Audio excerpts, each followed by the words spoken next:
Ainda assim, seu pai voltou a adiar o momento da prova. Tornou a aconselhá-lo e a lhe oferecer mais tempo.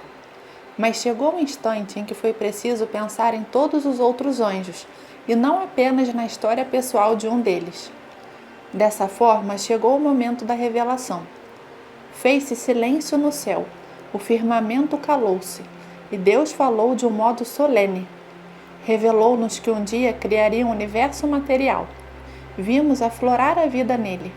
Disse-nos que criaria a humanidade. Aquilo nos encheu de alegria. O plano de Deus era algo que jamais poderíamos ter imaginado. Matéria. Ficamos admirados porque até então só havia seres espirituais. Ninguém questionou, apenas nos surpreendeu. Ele acrescentou que até aquele momento tínhamos lhe adorado como Deus, mas que agora nos pedia algo mais desafiador, que lhe adorássemos feito homem. Deus seria feito homem, deveríamos adorá-lo como tal. Jesus Cristo será o seu nome, a segunda pessoa da Santíssima Trindade, o que para nós era um mistério. Ele iria se revelar aos humanos. Com ciência infusa, soubemos no momento como seria a existência dos humanos sobre um mundo material que criaria para eles. Em linhas gerais e detalhadamente, nos revelou o que implicava ser humano. Isso deixou-nos petrificados, a todos. Aquela esfera que continha infinitos mares de luz se reduziria ao tamanho de um ser humano. Aquela imaculada pureza transcendente iria se converter em algo comum. Deus mostrou-se sob o mistério da encarnação e nos disse: adorai-me sob esta aparência, adorai-me sob este aspecto humano. Mas aquilo ia além de uma simples aparência. Poderíamos afirmar de maneira precisa que a luz da luz se fez carne. Não podíamos acreditar naquilo. Deus havia terminado o discurso, mas o silêncio no céu perdurou.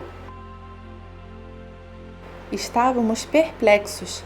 O maior reduzido ao menor, o mais sublime, a mais pura luz, reduzida a uma massa de carne, lutando por respirar, atormentada. Com veemência, com toda a força do coração, alguns de nós fizemos genuflexão ante a imagem futura do crucificado. Muitos mais consentiram, ajoelhando-se, fazendo o ato de adoração mais intenso que já tivéssemos presenciado. Nesse momento, muitas inteligências humilharam-se diante dos planos de Deus. Acreditávamos nele. Fizemos um ato de fé naquele que não pode errar. Se a Trindade decidiu aquele excesso, esse ato de amor além de toda medida, nós o aceitaríamos, embora não o entendêssemos. Foi preciso que nos esforçássemos. Tivemos que confiar. Tínhamos que aceitar nossos limites para conseguirmos entender um amor que era muito maior que o nosso. Esse ato de submeter o nosso entendimento foi difícil, mas nos enobreceu. Pela primeira vez apareceu uma virtude que não havia existido em muitos anjos, a fé. Digo muitos anjos porque os que eram orantes definitivamente haviam morrido para si e haviam crescido muito na fé. Eles foram os nossos precursores na virtude de acreditar. Eles ainda não conheciam ao Filho do Homem e já tinham morrido a si próprios. Por isso que os anjos orantes foram os primeiros a dobrar os joelhos diante da imagem da sabedoria encarnada.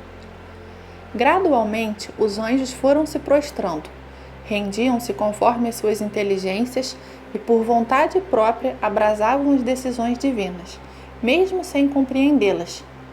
Nem todos adoravam no mesmo instante. Alguns tiveram dificuldade para entender e outros para dobrarem os joelhos. Mas Deus não nos provou apenas por nos provar. Na provação havia surgido a fé. Éramos seres gloriosos, mas devíamos entender que diante dele éramos como crianças. Devíamos aprender a confiar e a mostrar com obras que confiávamos nele. No seio dos anjos nasceu a beleza da fé para os que a acolheram e a mancha para os que a resistiram. A quinta parte dos anjos já tinha dobrado seus joelhos e inclinado as suas cabeças. Lúcifer estava de boca aberta, não podia acreditar no que via, estava atônito. De repente, um sentimento de amargura lhe dominou. Não tinha sido ele o eleito para receber a união hipostática. Ele era muito mais nobre e perfeito que um simples ser humano. Se Deus tivesse que se encarnar em alguém, esse alguém deveria ser ele. Por que tomar a natureza humana quando poderia tomar a natureza angélica? Lúcifer, que era o grande teólogo, avaliou as possibilidades pelas quais tal união mística poderia acontecer nele mesmo sem que perdesse seu próprio eu. Ele teria sido o mais perfeito vaso para conter a divindade feita criatura sem deixar de ser Deus. Por que Deus escolheria o mais imperfeito? Por que Deus me humilha? Pensava. Muitos anjos se voltaram para Lúcifer.